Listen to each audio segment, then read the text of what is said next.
Greetings, members of the Federation, the Romulan Republic, the Klingon Defense Force, and the Dominion. Allow me to introduce you to the ISS Ezri, my legendary Vesta, for this Star Trek Online Starship review. And before we begin, please allow me to give a massive thank you to Negus, Dante Demonic, Skyhawkings, Tribal Typhoon, XG Blackbird, Travis Games, Spike, and Captain Rig for their incredible generosity and support of the channel. And it is their very support that is actually how I was able to purchase this ship. So in essence, the viewer's gift to myself, and I cannot thank you guys enough. This stats review, the stats review will be going through various parts because we are not just looking at this ship, it comes as part of a big bundle, and I do want to give you a quick clarification of what's in that bundle. Now I could dart over that. First, I could cover the ship first, but let's be straight, there is one thing that is most poignant here. This ship is a tier 6 variation of a tier 6 ship that we already have with a fair amount in common. So I'm going to be doing this also a little bit differently than normal. We will start off looking at her stats. We will then take a look at what you actually get with the ship. As in her special effects, traits, consoles, weapon, things that may have changed for it since she's become a legendary. I mean, it should be noted that the Vesta herself has had a massive visual overhaul. We'll take a look at what you get in their entire bundle as an essence point. Slightly discussing what you get there and what value it really adds. Case in point, not much. And then we'll take a look at customization, which is very nice to look at, and take her in action to see what she can do. Before I say anything else though, I want you to be aware of this. Overall, at £40 at the half price out, or £80 when she's at full price, this ship's value comes more from the ship than anything else. I have literally, because of this, used it on my Starfleet, what was to be my main. Maybe making him a main again if the bridge officers you got with the bundle was any good, but let's start with the stats. And like I said, that's going to require us to take a certain approach, so here we go. This is it. It's the easiest way for me to show it, and it's taking up so much of the screen I might as well just only show this. So sorry to do it blog wise, but it's the easiest way to do it. The legendary Caelian Intel multi-mission explorer, a beautiful and powerful vessel. What you can also see is her counterpart tier 6 variants that you can get either from Starfleet. The Klingon Defense Force have Gorn variations, and I cannot remember what the Romulan variations was, but I'm pretty sure there were Romulan variants. On top of that, we have to note one thing, and that is that the legendary variant is most like the Palantir multi-mission reconnaissance explorer, the one you're seeing in the middle of the 3 original tier 6 types. The legendary also gains all the benefits of the tier 5 variants that came beforehand. Before we go any further, I just want to say, please be aware of this. If you already have the tier 6 variants and you just want the tier 5s, or the looks of the tier 5s, and you're not really bothered about the look of the legendary, do not waste your money. It is cheaper for you to buy the tier 5 variants to get those visuals, and is a better option for you. In general speaking, the difference in power between these two ships, the legendary and the nons, is not massive. I have to thank, and I will do right now, Augment Dictator Games. If you don't know who he is, I will link him below. as it was thanks to his stream, and watching his stream I was able to see the variant output he was getting from the legendary. And I have to say that through my testings of these 3 other ships and his testing of the legendary, I can safely say to you guys, the difference in power is not massive. Some people will say the seating of the older tier 6 ones, having that temple seat, is going to make it stronger. Well, yes, it does in certain areas, but unfortunately, I have to be honest, the legendary is more than capable of making up for that, and has certain stats that makes it better. So here we go.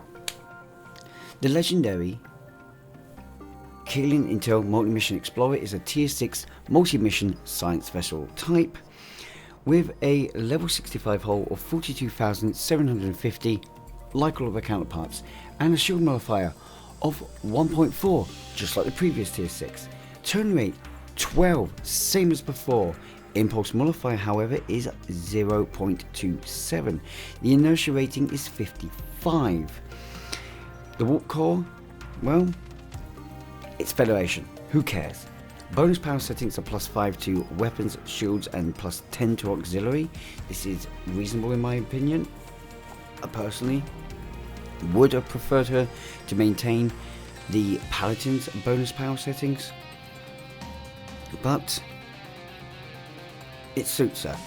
If you wanted to make her stronger as a support vessel, she really isn't necessary here. She could have matched the Bridget's bonus power settings. She has a 4 forward and 2 aft weapon layout as opposed to the original 3 threes, and can equip dual cannons. More about that factor shortly. Has a secondary deflector which really benefits her in a combat situation, 3 device slots, and has the same console layout as the Palantir multi-mission, which is 4 tactical, 2 engineering and 5 science, boosting her up to X upgrade, and you can get some incredible support and DPS potential out of her just from the stats we've already gone over. She has 1 hangar bay, and of course carrier commands as a result, active sensors because she's a intel ship, she can cloak, she has the sensor analysis from being a science ship, subsystem targeting from being a science ship, and again being intel, warp signature masking. To finalise up, the bit that most people are annoyed about is her seating, and I can understand this. Now, on screen you can see the variant types. The Bridget was primarily focused towards the, I want to say, the science side of capability. You've got the Palantir that expressed more tactical capability, and then you had the Esquilin which expressed greater engineering capability. Overall, in stats wise, we've definitely swiped, I want to 100% say we've definitely swiped the Palantir's bridge officer layout, so to speak, but then they've modified it by giving a lockdown on the universal ensign and granting 2 specialization seats rather than just a single temple. So with the new legendary, you have at the lowest a locked science ensign instead of universal, a lieutenant engineering, a lieutenant commander tactical, a lieutenant commander universal with intelligence specialization, now replacing temporal, and the science commander now also has intelligence specialization. There's been plenty of arguments made on this ship that at least one of those seats should have had a different specialization. It should not have gone full intel. It should have been like intel commander, the commander seat should have been intel, and the universal should have been temporal still. Now I get why people are saying that, and as far as support goes and as far as EPG goes, 1000% do I agree with that. if we had had Intel and Temple, the Legendary would be... I'd just be telling you right now, get this ship. Doesn't matter if you any of the previous Vestas, get this ship. It will surpass them all. Now, funny enough, I'm going to be saying kind of close to that anyway, but with a... well, you've kind of got the hint already, but with a bit of warnings to it. The full Intel is great. I do still believe, much like some others have said, that the Lieutenant Commander should have had a different specialization. I personally wouldn't give it Temple. That's too much like the previous, as great as it would be. So I'd have gone either Miracle Worker and give some real energy power to this ship, or I'd have gone Pilot. Pilot because, in essence, the Vesta is the amalgamation between the Sovereign and the Intrepid, and let's be blunt, Paris. Also, Ezri Dax, the captain of the Vesta, is just... She wasn't an amazing pilot, but she had great piloting capabilities, so it would be a nice little win. The reason I say Miracle Worker though is because Ezri was a bit of a Miracle Worker. Not in the sense that most of you would think of, but if you look at the way she functioned, the way she was able to approach problems from a different angle from anyone else, which is one of the reasons why I absolutely love Ezri Dax. And Nicole DeBoer, she's an angel. She was my first crush as a kid, so yeah, okay. Seriously, Temple would have been cool. Temple would have been a good little nod as well at some other things. Don't want to give away just in case of spoilers. But still, just saying, I am kind of glad that they didn't go with the Temple front, did give us this. It's resulted in stats that amount to this. Okay, tank-wise, you're not whole tanking with her. Let's be blunt, you're not. She'll tank, she's good. I know someone out there is like, she's not as good as my Oberth. Correct, she's definitely not as good as a Fleet Oberth or normal Oberth, but she's definitely going to put up a fight. Now, if you step away from that, let's talk support first of all. I am really happy with the ship because she is a brilliant support vessel. You can come up with some very good debuff builds to weaken enemies' resistances, get control over them and just smash them to pieces. You can hybrid, you can do a sort of hybrid support DPS quite well as well with her, which is my personal favourite way to play. Funny enough, that's why the debuffing of damage resistance is so great in my opinion with this ship. Being able to combine that element with the DPS output, you can get a lot of damage from this ship. Secondly, the overall science potential she has. Side DPS is huge. So, honestly, support-wise and science-wise in this ship, I'm going to give her some massive credit. She's a glorious legendary ship in my opinion. I'm so happy with her. I can't help but be positive. And yeah, I'm probably playing favourites and I'm probably a little bit biased because I love the Vesta and I love Ezri Dax. But genuinely, this is a good ship. Then you get to a DPS side of things and you would think, like I've stated, certain things being changed, you might be weaker. Well, again, I'll go back to AUGGY's stream and I strongly advise that you look for it and check it out. Based on what he informed me, and based on what I watched him doing with the ship and seeing his passes, I'm going to tell you this right now. I am fairly comfortable in saying that the new Legendary is around about 10 to 20% stronger than the previous. Now I admit, I'm not very powerful, so I was putting some leeway into the difference between my kind of output and AUGGY's.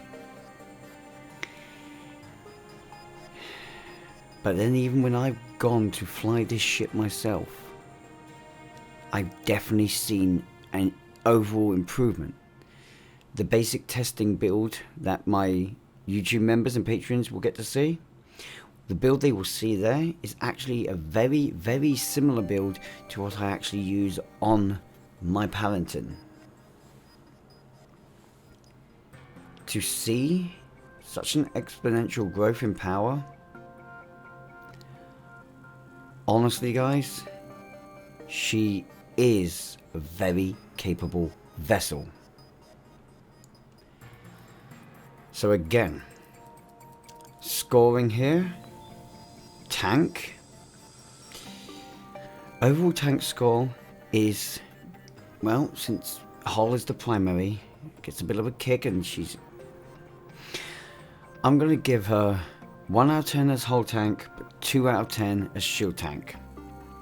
She's got huge capability as a tank, I will credit that, but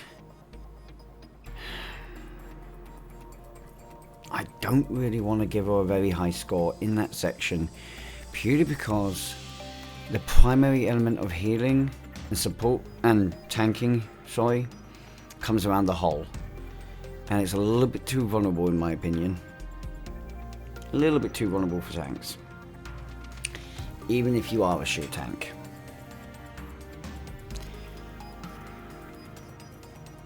Support. Now this is a different story. Support is getting 4.5 out of 10 from me, and there is only one reason I'm not going to give her any higher, and it's actually the same reason a lot of people have argued on for her. She's a full intel build. Intel is good for support, but it's not the best. It's the only reason she doesn't quite achieve 5 out of 5. Now, DPS. Two ways I'm going to look at this, so I'm going to split it in half.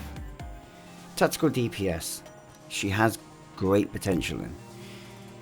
She doesn't have everything you want, really, but she's got a lot of potential. So, I'll give her 3.5 in the tactical DPS realm. However,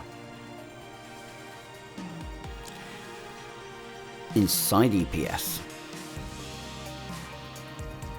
oh yeah, I am very proud, very happy of her, and will grant her 5 out of 5.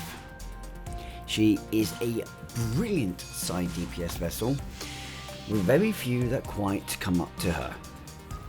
So 100%, I'm giving her that one. But there is something else that is why I'm giving her it. So, after discussing this, my one things I want to say here is be aware that when we get to the end of this and I talk about do I recommend the ship, I'm not going to recommend it to all of you under certain situations, but I do recommend this vessel, and I do feel, even at full price, the bundle is worth it for this ship. So, back to our friend, who is apparently being targeted. Well, hello down there. And just who do you think you are? Do I need to shoot you? Well, okay. Now, I've got several ways you can look at this. You can see the way I built the ship. I don't want to make a mess of anything right now, so let's talk about the ship on this front. First of all, you've got unequipped, bearing in mind, the tier 6 consoles that you will get with her. We have the isometric displacer array that is now no longer locked to her alone or to the Vesta classes alone. You can use them on any ship. You get a plus 15% direct energy damage boost and a plus 8% to critical severity. Believe it or not, this console might be now excessively good to use. This is, with it no longer being locked down, and the fact that it delivers a ranged cylindrical 2 foes heavy electrical damage with the engines knocked offline with a 120-degree targeting arc to any foes that are affected, 10,557.6 electrical damage within 2 kilometers of the cylinder radius, and secondary AoE over 2 kilometer radius greater on each target hit gets foes for 5,286 electrical damage to 1,107.4 electrical damage every second for 5 seconds, leading up to another 5,000. It's very effectively strong. It also knocks engines offline for 6.2 seconds. It's a really good control ability. It gives you sizable energy damage output, and that critical severity is always going to be well appreciated. Continuing on here, I've just realised I completely forgot to get the full set to show you its exact power, but we can still talk about it. We've also got the next console, the omnidirectional Tachyon Wave Siphon. Love this one for support builds, and I really love this console as well when it comes to drain builds, with a plus 19 to Starship drain expertise and a plus 19 to shield restoration. The omnidirectional Tachyon Wave Siphon is a PB AoE of 3 kilometers. To your foes it will give you to foes it will affect shield and shield hardness, allowing you to deal even greater damage, and to yourself you get a secondary shielding, which is great for protection and even better for you shield tanks. Right, to foes minus 2,408.5 all shields every second for 10 seconds. Obviously quite effective, and a plus 25% shield resistance for 10 seconds. Absolutely brilliant, just what you need, especially with a bit of extra shield penetration. You can straight up prove, while shields will really need a bit more love in the game. Well, I will always say shield tanking is viable, but believe me when I say you've got to know what you're doing, otherwise shield tanking is almost a disaster waiting to happen. It will also grant between nearly 5,000 and 8,225 points of secondary shielding for 20 seconds. The amount scales with the number of affected targets. Secondary shieldings are refreshed every second for the duration of the ability. Love it. Really good way of staying in the fight, and this is the sort of console that was about when shield tanking was really viable in the game. It's actually due to age that this console has lost some of its prowess, I would say. Now we have the radiation bombardment matrix. Similar to something we've had in the past, this one gives plus 15% exotic damage and plus 10% to your flight turn rate. Again, with this now being equipped to multiple vessels, this is something great and will actually help other vessels that have had problems in the past, say with flight turn rate, but are good for exotic builds, really do that a little bit more. So I love this. The radiation bombardment is a cone AoE of radiation damage with flight speed, turn rate and damage resistance debuff, making it brilliant for my kind of build, funny enough. For the first 5 pulses to target, you do just over 1,300 radiation damage with 100% shield penetration, proving why shield tanks have an issue, one every second. Okay, nice. So 5 pulses every 1 second. To the target you also get minus 15 damage resistance rating, which is great for damaging the hull. To the target you also get minus 40.2 flight speed and minus 40.2 flight turn rate. Great bit of control going on there, right alongside draining, in essence. And it will also apply 1 debilitating radiation counter for 7 seconds. On the 6th pulse, it does a massive amount of extra damage, dealing 8,000 338.9 radiation damage with 100% shield penetration again, plus 20% per stack of debilitating radiation. Understand that 5 stacks there gives you essentially a 100% increase, knocking at the 16,000 by what I mean by massive amounts. To the targets, minus 50.4 to speed and turn rate for flight, speed and turn rate, sorry, for 10 seconds. Minus 25 damage resistance, and removes all debilitating counters because, hey, you've just burnt them out. This is a really powerful exotic console, and seeing this little change, it's gonna make such a big difference, I think, for a lot of RPG builds, just in general. Honestly, I've always liked these consoles and was always really annoyed that they were locked down to the ship. Going further on, if you use only 2 of these, you get a boost in your auxiliary power. It's going to come in handy for something else we're going to discuss. And a boost in your maximum shield capacity. This was one of those side effects that made the old ships really great shield tanks. At 5, you get a 50% recharge speed for all multi-mission Explorer consoles, allowing you to use them quicker. It's not massive. Let's be fair, it's not massive. You can use all 3 of the consoles that you got for essentially every 1 minute 30 rather than 2 minutes. With the new things you've got as well, you can bring that down to almost a minute, maybe even 30 seconds.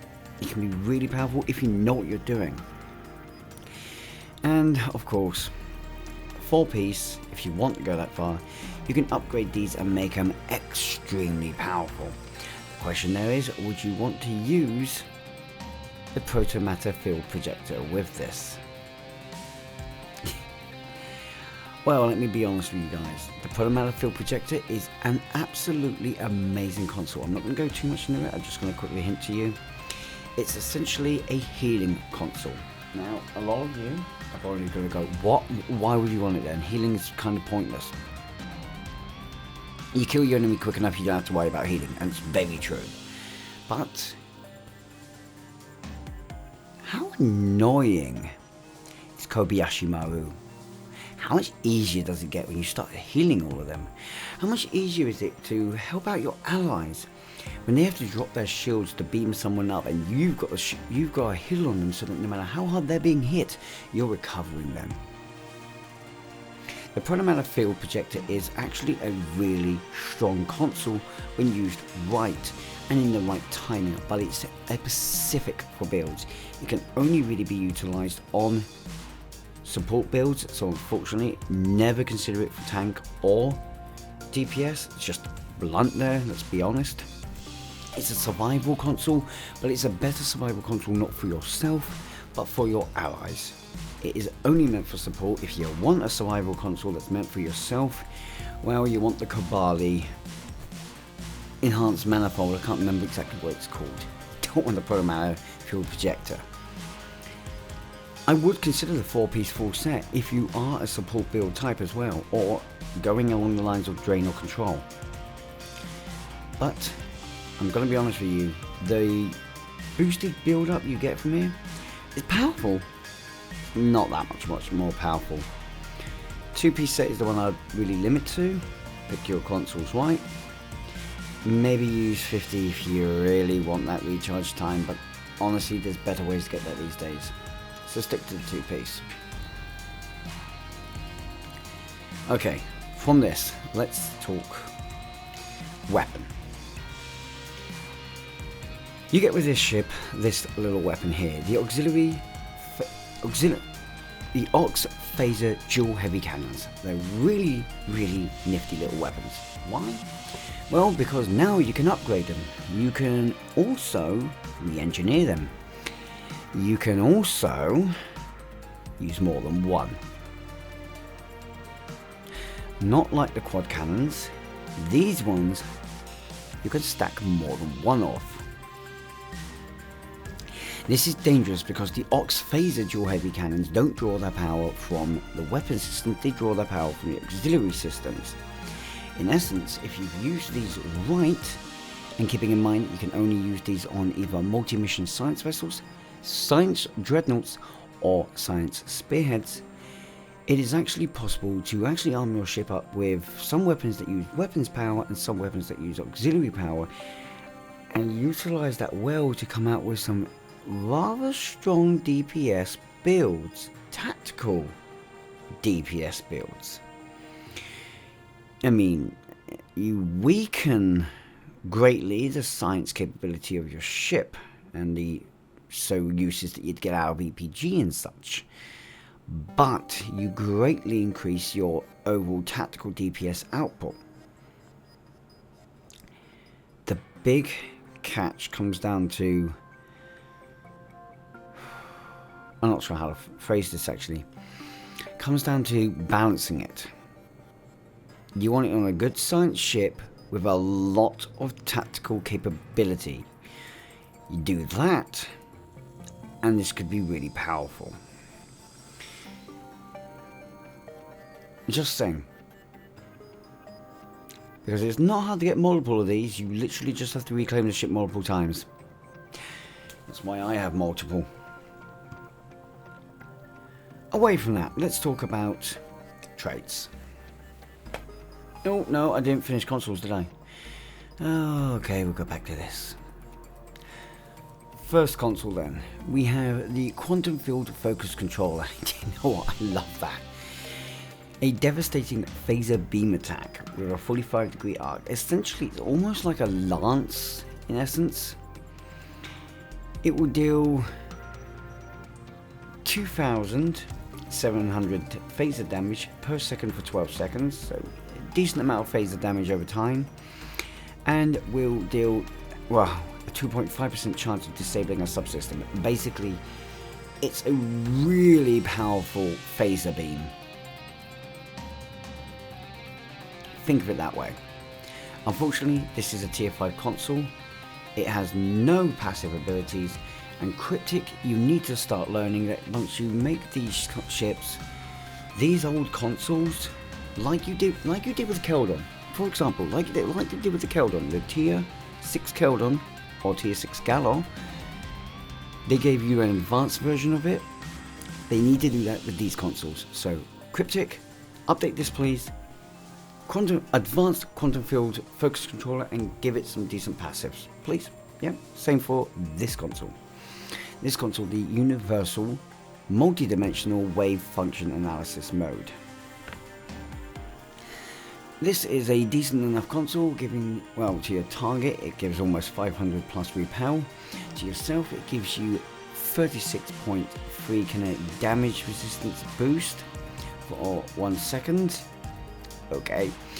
To yourself, you're also immune to movement debuffs for a bit, and reflects up to 2 incoming kinetic damage back to the target for 1 second with a 50% shield penetration added on top.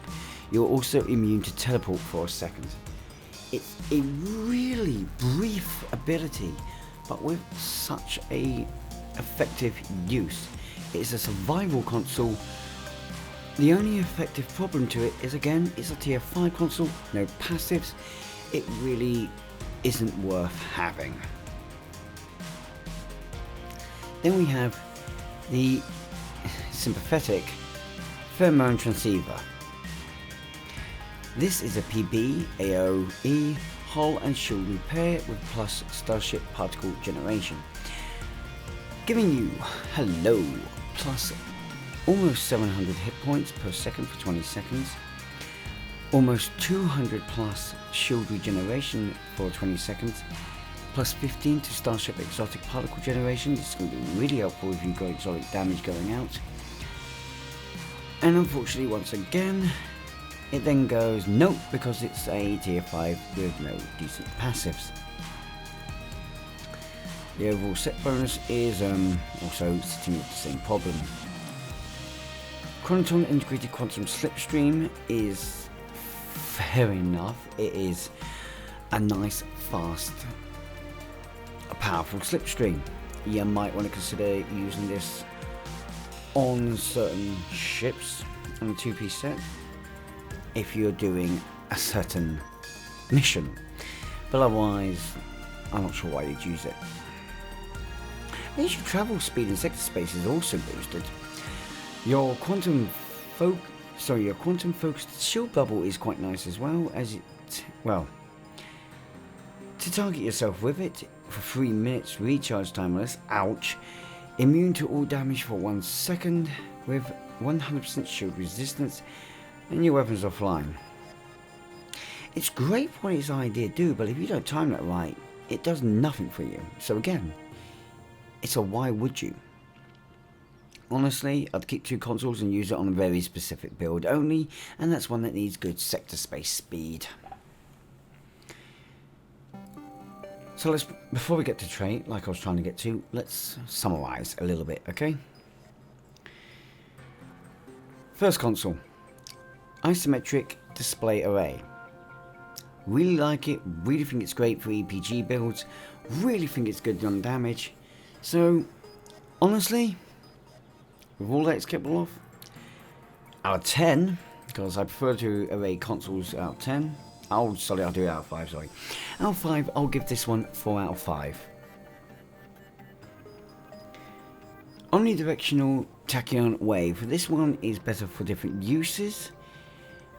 Can't really say you're going to want to use this on all builds, but it's definitely going to be useful to your support builds. Definitely your drains. I wouldn't use it on anyone else. Get a nice support ship running this next year. Result, 3 out of 5. Radiation Bombardment Matrix. Such a good little console with such a powerful, effective use. Honestly, this is my favourite one out of them. Although its passives aren't quite as good, it still really actually assists itself. So I will give this one 4 out of 5 as well. It's funny to say this, but literally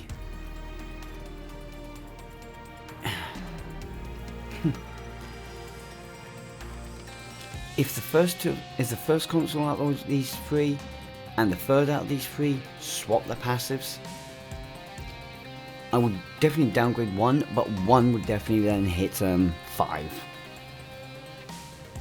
Overall, I strongly do like these consoles. As for the tier 5 ones, well, I'll array them all straight away for you. It's really easy for me. They're all 1 out of 5. They're good consoles, and they have an effective use, so they don't get 0 out of 5. Be glad with that one. But I can honestly say keep 2. Don't really worry about the rest. Out of them all, the Quantum Field Focus Controller is definitely the best one.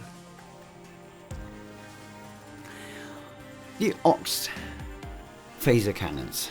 Well, new weapons for use. Do I like them? Yes, no. They got a new level of capability that has made them much more feasible, gives much more reason to consider using them. Would I use them over certain other benefits you can have at the moment, such as using the wide angle and the dark matter quantum that I'm currently using? Probably not. As a result, I'm going to give these 3.5 out of 5. I do feel they've got great capabilities, but it's so specific. And because they have to be on a science ship, which kind of, to get the best out of them, they'd have to be regardless, even if it wasn't locked down. I'm sorry, I'm just going to have to hands up to that one. I can't give it any higher. For the traits. Wow, this is a long video, I'm so sorry guys. First of all, you unlock the 3 tier 6 traits of the previous ships. And the heavy tachyon mines is actually quite good. Direct to energy weapon modes deploy 1 level 66 heavy tachyon mine at your location. This will deal almost 12,000 kinetic damage. Decreases damage to shields from all energy types by 10% for 10 seconds, and also minus 1,305 to all shields, creating a tachyon particle cloud within 2 km radius upon the death. Pretty cool, yeah?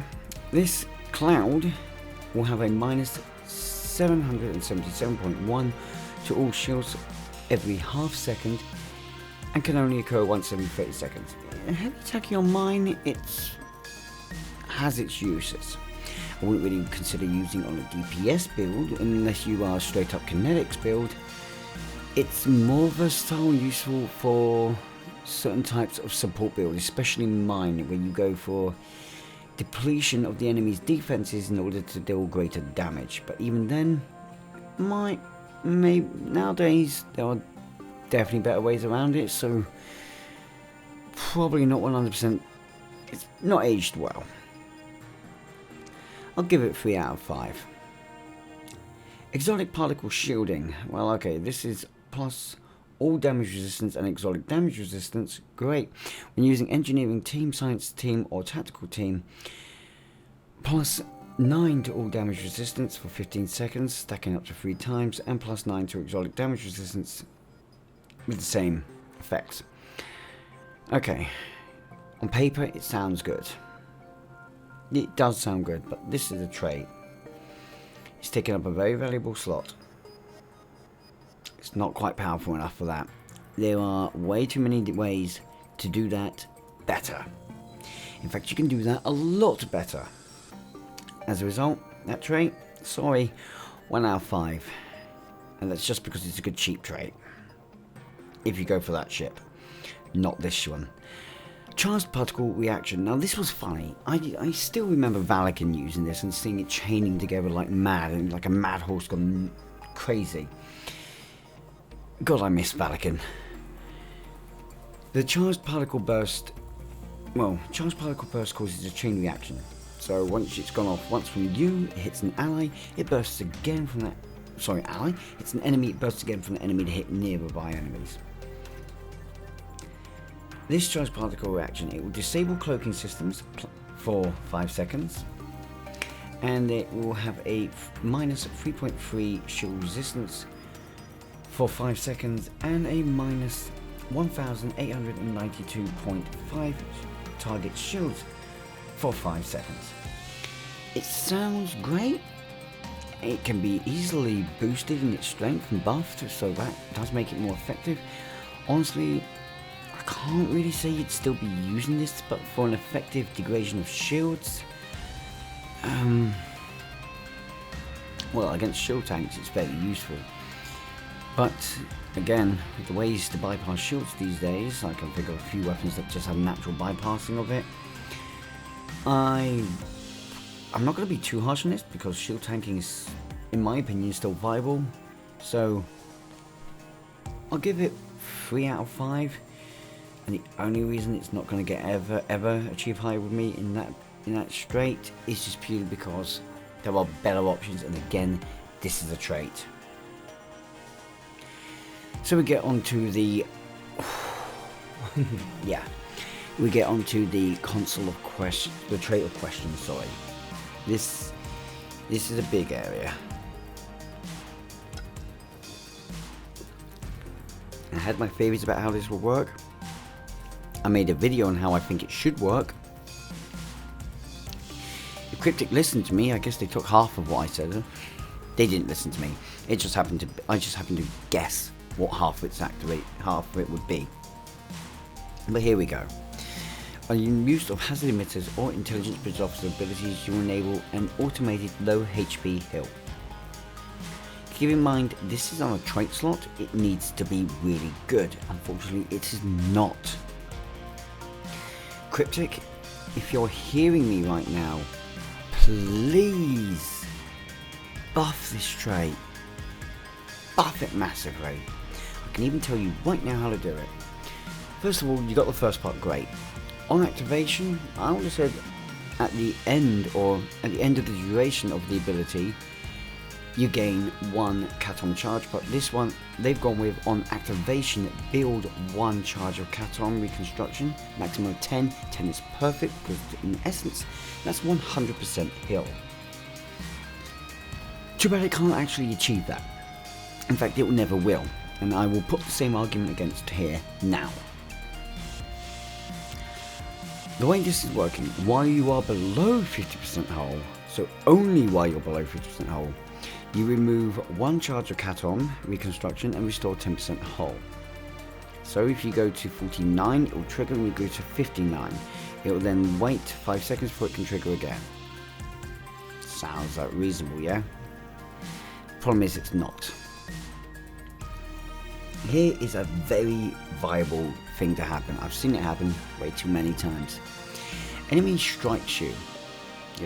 They've gone through your shields and they slap you down 40% of your hull. You're at 60% hull, and you know what? Fine, this hasn't triggered yet. I wouldn't trigger it yet anyway. I agree that you have to go below 50% hull before it can trigger. Enemy slaps you again, deals the same level of damage, 40% hull, or 40% damage to your hull. You're now down to 20% of your hull. If this thing triggers, you're going to recover to 30%. That's it. You're now waiting 5 seconds. Within that 5 seconds, which is very viable, you get hit one final time by that guy. He doesn't even need to hit you at full strength anymore. But he hits you for 40%, you're destroyed. The rest of your 9 maybe charges, wasted. Gone. Worthless. You see the problem with the trait? 5 seconds is a really long time in combat. A really long time. This doesn't work. Cryptic, here's how you fix it. Keep the below 50% hull. Once below 50% hull, remove all required charges to restore to 100% hull. So if you are knocked down to 45%, then you must use 6 charges to restore to 100% hull. You then have a 30-second duration before you can use any charges again. If you don't have the required number, say you've been struck down to 20% like I gave the opening to, and you only have 4 charges, then you only restore 40% of your hull and restore to 60. And the 30 seconds still takes place. You still have to wait 30 seconds before it can go off again. You can build up charges, but you can't. The trait itself cannot be triggered for 30 seconds. In my mind, that would make this a more viable survival trait. It's a get out of jail card then, and literally what it should be. Unfortunately, my version of this trait would work. It'd actually even be viable to use. This one is not. What they've gone for, they got it half right and then ruined it in the last half. Cryptic. How the hell do you start off well and then suddenly ruin it? Result, this trait, 0 out of 5. It's not worth using. I will be that harsh on it. No matter how much I like this Vesta, I'm going to be that harsh. Cryptic, you messed up with this trait. It needs a major buff. You're on a legendary ship. It can't afford to be that bad. Your ship's expensive. Cannot be that bad. Simple as that. Okay, now, final thing to talk about is the runabout you get with this ship. The Dynamo runabout is pathetic. I was really hoping you'd get something special. Maybe a runabout squadron, which would be hilarious. But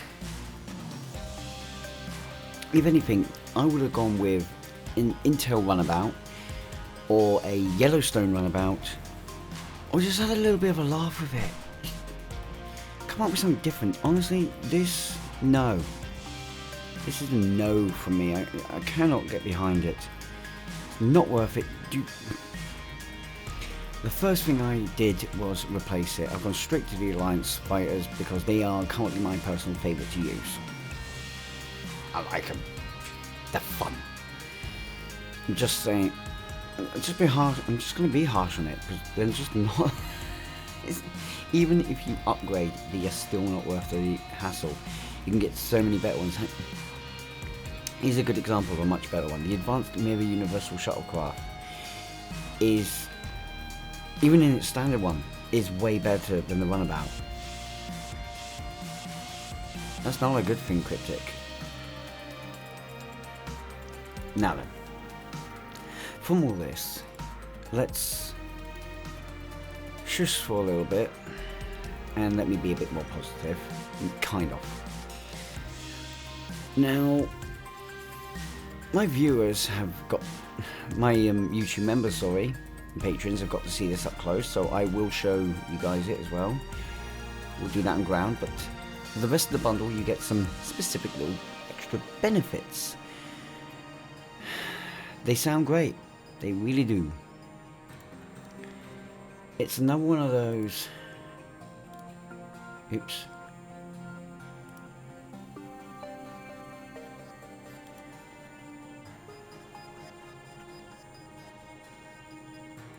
Come here. It's another one of those captain bundles where you boost your captain to maximum. Well, I used it on my captain that was already at the max. my old main, because what you get with this specifically is just a joke. I wouldn't even use any of it on a new captain, so I may as well just use it on an old. It angers me that it's that bad. The slots are fine. The other little benefits you get from the full bundle is okay, fair play. I do think the bridge officers are kind of cool, but we're going to look at them as well. There's too much wrong with this. All the items you get, which I've got lined up here for you guys nicely at the bottom part, which I'm currently scanning over. Don't worry about the top ones just yet. Other than the specialization qualifications, the rest of it, well, I'll give you an idea. Let me just turn that off a second. I'm going to give you a very, very sharp idea.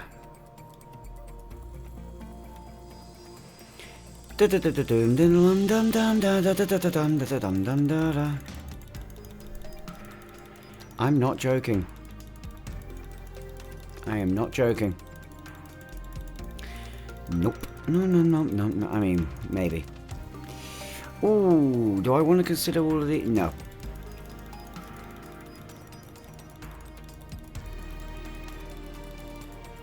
Do I? No. No. Nope. Ooh, nope. Nope and nope.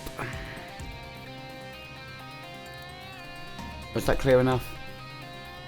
Was I blunt enough? Cryptic. That was shocking. But oh well, the ship more than makes up for it. And honestly, the ship is more than worth the cost. So everything else in the bundle is just additional extras. So let's drop down a second, because show some other stuff.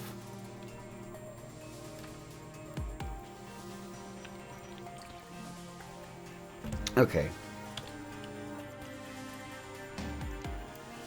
Now I'm going to move this over here a second and show you guys right now. This is the Elite Fleet Phaser. Looks quite nice, doesn't it?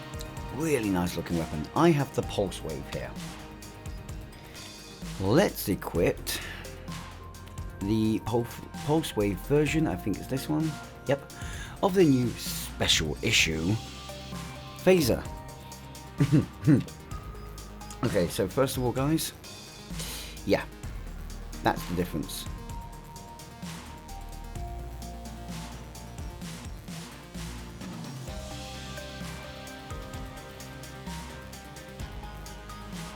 Now, I'll be honest, if you're going for certain builds, like for me, if I could now move these weapons over to my chiss, I would love to, and I would 100% do so. But they're bound to account, and I can't do that. Well, not even bound to account, they're bound to character. They're bound to character, and to make things worse, as much as you would have thought, because they're special issue, they'd be similar to those lower decks special issue weapons you got. No, not even close. Do they have any greater levels of potential and damage? No. keeping in mind that I'm holding in my hand right now a Mark 12 and this is a Mark 14. And look at that sizable level of damage difference. I would say it's fair enough, but well, I'm going to end up using some points to fully upgrade this just to give a kick and just maybe see. And if I turn out that I'm wrong, I will modify a video to say I was wrong. But right now, we're looking at so-called special issue with nothing special about them. In fact, the elite fleet are superior.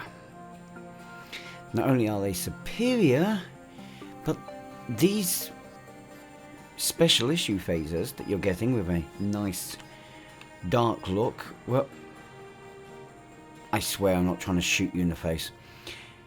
They are essentially standard issue phasers. Now, you will see players running around with standard issue weapons, but it is also really easy to note that most people don't use the standard type weapons very long. The moment they have got enough lobby to get something special from the lobby store or anything along that line, the standard type weapons go out the window. Nope, most people even... Yep, I'm definitely going to get shot. Literally out the window.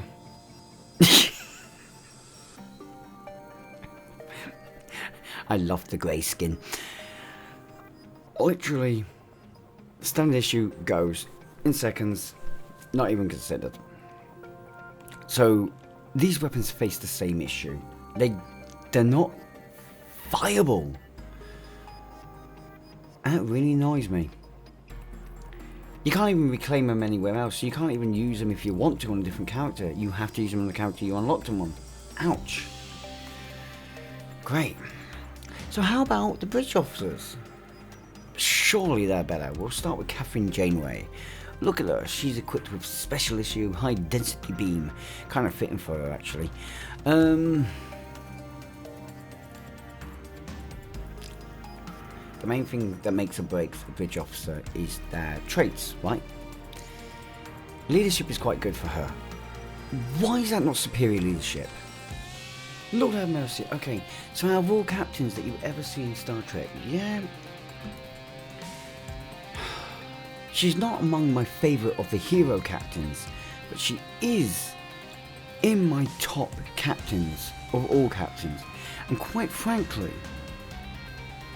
she is an amazing and capable leader. Leadership, no, that should have been superior leadership, and I'm furious at you, Cryptic, because these are part of the legendary shit bundle.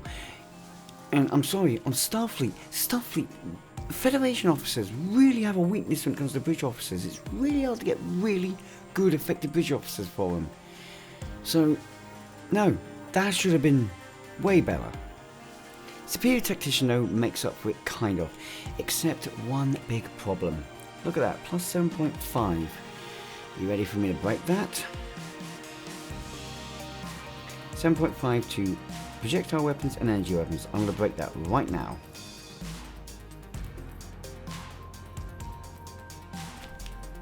There it is. 7.5 all weapon damage. So it's doing both. But then it's also doing crit chance and crit severity. So if I was going to pick anyone for the science officer seat, I'm picking this dude. I'm gonna go with him. He's got the better space trait. Ouch. So Janeway didn't do very well. Marshal Janeway, you'd think great as well, but no. Because Marshal Janeway came somewhere else. Okay. So how about Julian Bashir? Hello, Julian. One of my favourites. You know, he's actually relatively good. Ground-wise, he's pretty good. Superior kit performance, superior photonic life form, teamwork. Yep, he's definitely good on ground. But Space Warfare Specialist, this is another one of those. Honestly, I probably would select him as my first bridge officer for science. If I had 2 science bridge officers selected, it'd definitely be the second one. In fact, he may even be the first, all things considered. That accuracy, that quick chance, that severity, and the defensive maneuvering to improve your own defenses a bit. Space Warfare Specialist, it's a good one. Wouldn't mind it a better version of, considering I would definitely have liked a better one. Okay, so let's go to the engineers. We'll start with Harry Kim. Lucky, yeah, okay, good. Superior teamwork. That really makes sense for me. I think they did him right there for the ground. Honestly, what fear is? That is actually quite good as well to me. It's going to be pretty good for energy builds at least. I'm not 100% sure I would say use him over, well, I wouldn't use him as the first option. I'd still pick a Vanguard Jem'Hadar for the first option, but a second option, yeah, he's got a viable choice. The only problem is, I would argue that Cardassian and photographic memory is slightly better. But pull up debate. How about, oh god, I've got to find him now. Where are you, Nog? How about Nog? Well, this is both okay, but not. They got him good on ground, and I definitely think he's good on ground. Space-wise, efficient is not what he should have been. He should have had the same ability as Harry Kim, Warp Theorist, because, frankly, Nog is brilliant.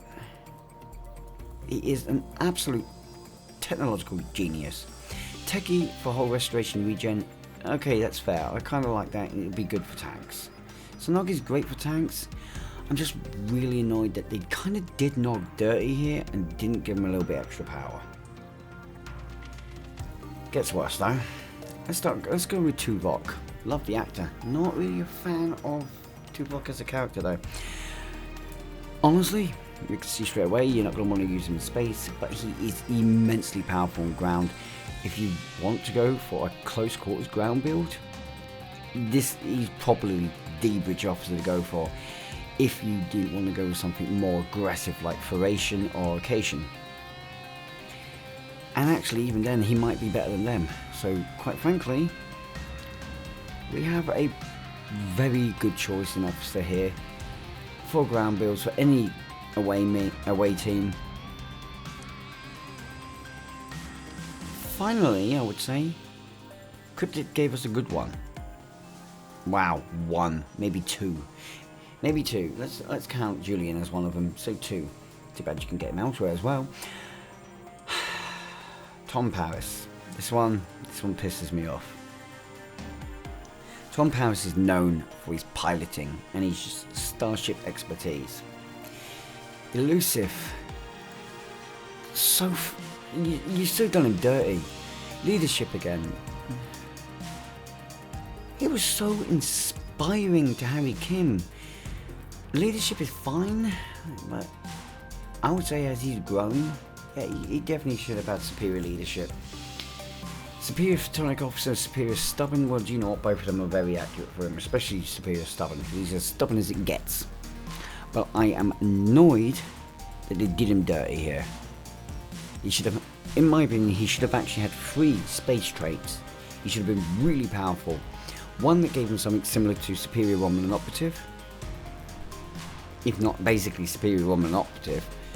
I mean, how many times did he do this sort of spy stuff? He was very good at tricking people. Secondly, Elusive, now replace that with something that gives a major boost to both flight speed and turn rate.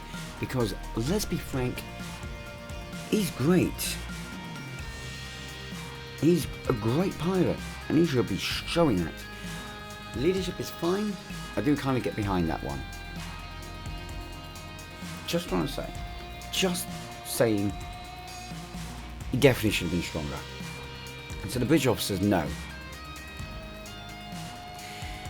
Overall, I'm sorry,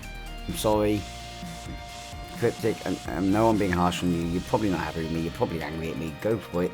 Be angry. At least you got the ship right, because you didn't get anything else in the pack right.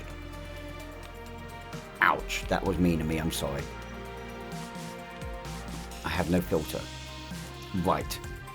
Customization. This is a problem with it too.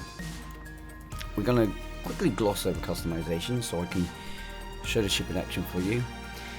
Honestly, this ship is beautiful as it gets. I really love this ship. Seeing in a natural look, she is gorgeous. Actually, let me undo that so I go back and have my paint jobs on it, Andromeda, and I can show you what's changing on her, so to speak. It's an option, so to speak, if you go now to Intelligence 2, to give those stripes that are normally that white, you can make them black, you can make them gold, as we saw in one of the images we saw of this ship. Go for blue, give a hint to Ezri there, why not? I can't help it, I love Ezri, so that's the first one that comes to my mind. The red looks absolutely gorgeous on this ship, just to be clean with you, because I really like this ship. She's a beautiful masterpiece. Go even further with her. There isn't a hull plate that looks bad on her. Give her a sovereign, which to me had to look good. It looks really good. I love the Section 31 style or Intelligence style pinstriping where it's all black. Give her Galaxy, again, a really nice look. And this one I didn't actually feel like it had to look good because it's Galaxy. But I really like the way Galaxy looks, especially on top of the nacelles, but hey, that's visual review. The standard intel. I didn't think the standard intel would have aged well, but looking at it on this ship, I eat my words, the ship looks absolutely amazing with it. I like the way standard intel looks. I'm really hoping they've added Intelligence Type 2 to the other Intel ships, but hey, maybe they wouldn't have done. Intrepid for me had to look good as well, because this ship basically follows off the Intrepid line, and lo and behold, 100% love the way it looks. Vesta. Now Vesta Beta, this is a very old hull, and beaten to hell, so let's forgive it, but it doesn't look good, okay? The new Vesta. It's a white hull instead, which surprised me, and it looks gorgeous. But cryptic, as I look at the NX, well, the LXV fit and the NX, as I look at the Sovereign again, which looks really good in the standard Sovereign. Have you noticed something yet? I can look at Type 0. Type 0 looks really interesting on this ship too, let's be fair. Anyone else noticed it yet? Type 7A, beautiful on her, really is a nice look. Not keen on Type 7, but that's just me. Type 8B is also quite nice on her.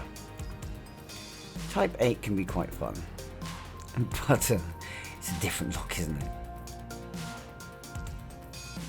Anyone? There's no Defiant.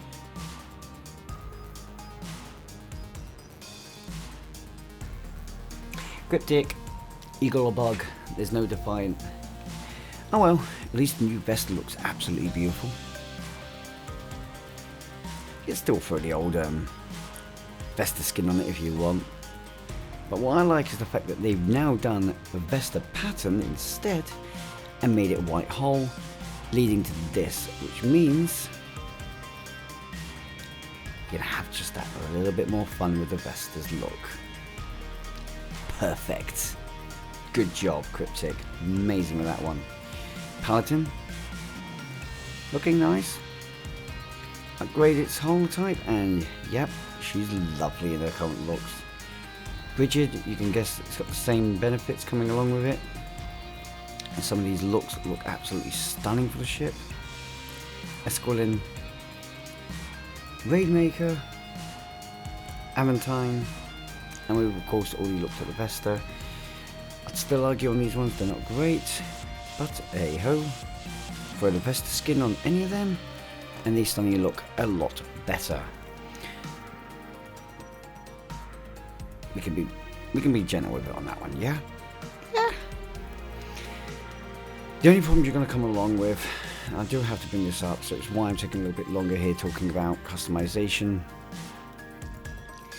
You can play about with the hull, and you get some interesting looks. Some of them work really well with the new saucer. I'm just going to actually swap to Type 7A because it's a little bit easier to show this with this one. Some of them look really well with the work really well with the saucer, I will be honest. Others don't so much. You get some odd overlap in certain areas.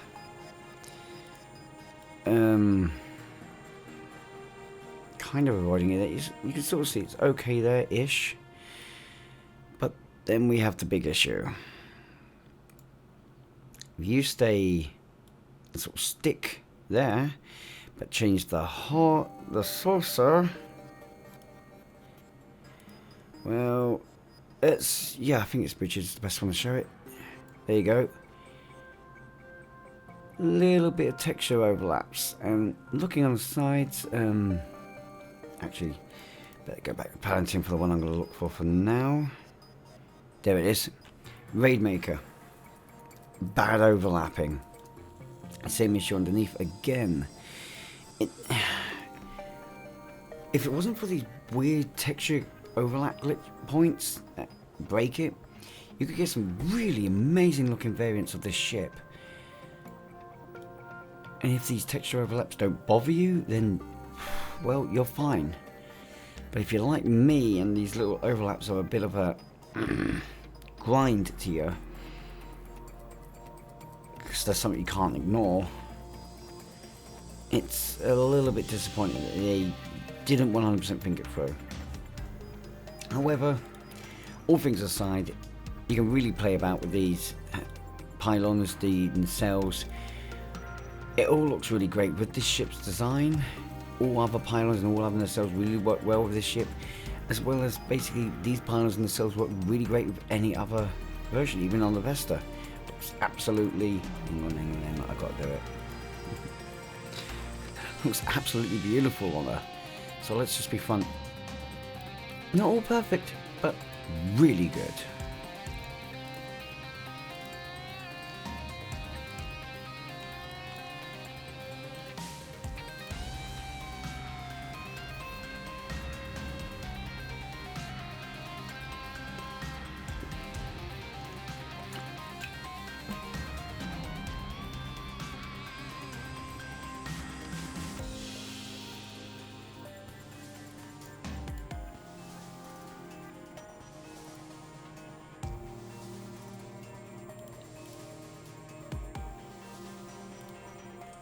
So let me show you how good she is. We're going to Ninth Wall.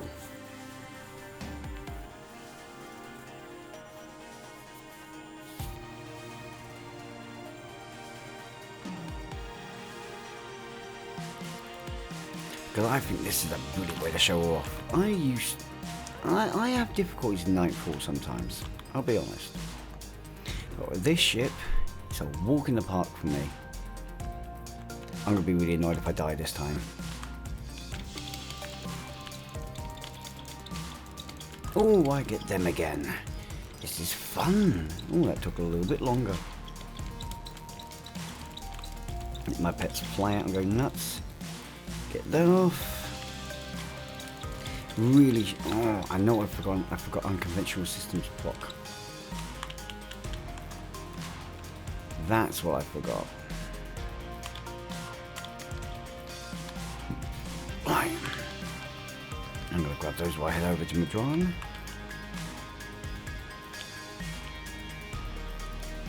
And blow them up. Get my debuffs going off, because why not? Who wants to play? Come on, have a little bit of fun with me. We can all have a party. I do love having fighter squadrons. They feel right, they feel better. Come in, Madron, you piece of rubbish. No one likes you. Hopefully I don't get the same problem I had last time where I suddenly slingshot right past everyone, because otherwise they probably would have actually achieved. Oh, hello. Ain't you pretty? Get over there. You know, I've given myself a little bit of shield damage. Get all them off. And we're going crazy again. I'm actually going a little bit closer, because why not?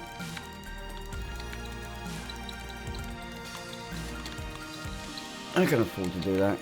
Yoink. Come on, a little bit harder. Oh, they're firing tricorports at me. I want to be more careful. Hit them all! Hit them all with a lot of anger.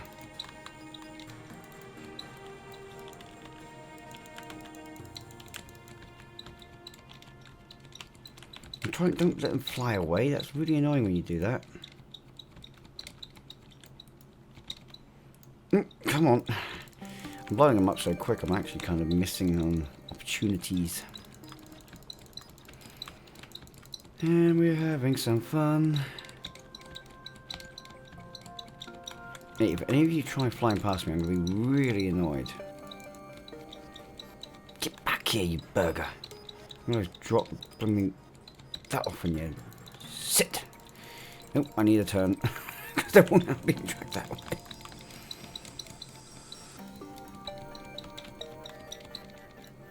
And I'll launch more torpedoes, why not? Go on, get wrecked.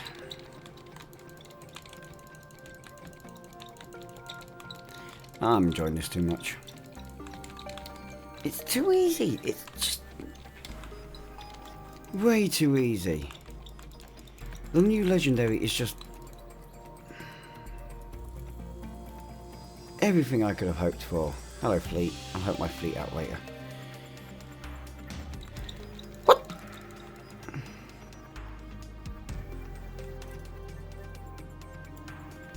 Can I just say it, please? She's such a good ship. Oh, look, all those items are left behind. That was salvage.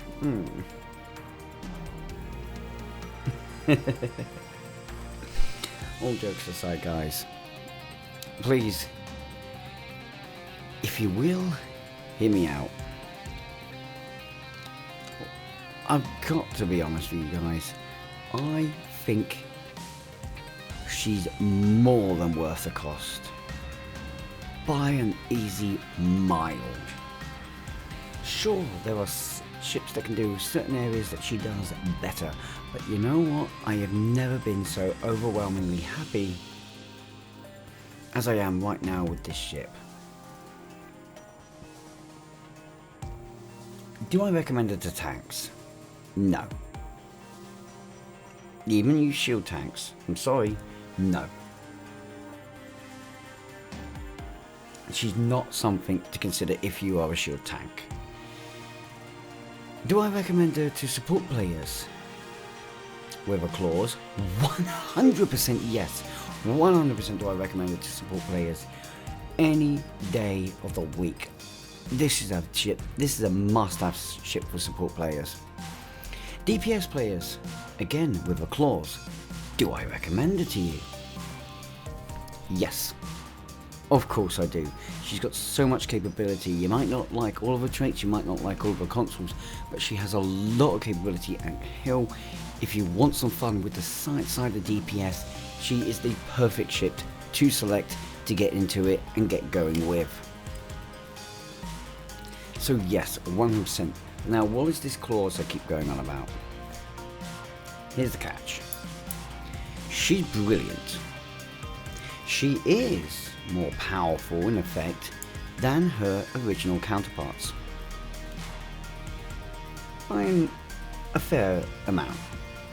However, if you already have the tier 6 versions and the only thing you're interested in is what the tier 5s look like and having their visuals and weapons now, well, cheaper option. Don't get the legendary, go for the tier 5s. Why am I saying this? Same reason as I was saying, if you've already got the tier 5 Vestas and you want a tier 6 Vesta, and specifically you're more for just straight science DPS or straight science in general, then you'll probably have a bit more fun and enjoyment out of the Temple Bridge Officer seats, especially if you're an EPG guy or gal. I'm not gonna cut anyone out. You'll probably more enjoy the original tier 6s. So I would recommend buying the tier 6 multi-mission Explorer bundle, whether it be for the Federation, Klingon or the Romulans, whichever one you prefer, whichever one fits you better. I personally prefer the look of the Gorn ships in general when it comes to those multi-missions, but I prefer the look of the original Vestas, so I like the tier 5 ones more when it comes to Starfleets. It's just who I am. But outside of those clauses, outside of that's what you prefer and that's what you're after, that's when this ship starts to shine. This one, if you don't have a Vesta yet, then this is the best Vesta to get. If you are interested and it's for the looks, then obviously this is the only one to get. If you're just looking for a really good science, DPS style science vessel with good support and DPS potential, this is a beauty of a ship to choose. But just think about cost of getting and recognize that when you pay it, you're really paying for the ship, because the rest of what you're getting is a little bit meh. Disappointing, but, well, wasn't expecting much better anyway. With that being said, guys, thank you for watching. Again, thank you to my viewers who have stuck around to watch the very end. All of you here are brilliant. A massive thank you to the people credited on screen right now for their generosity and support of the channel, as it is with you guys' help that I am moving towards my dream. And, well, after last night, I actually appreciate you guys tenfold more right now, because, yeah, last night wasn't good.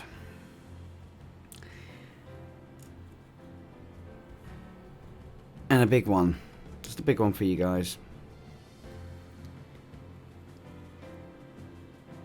Thank you for giving me a purpose that prevents me from being stressed, anxious, and other issues I have.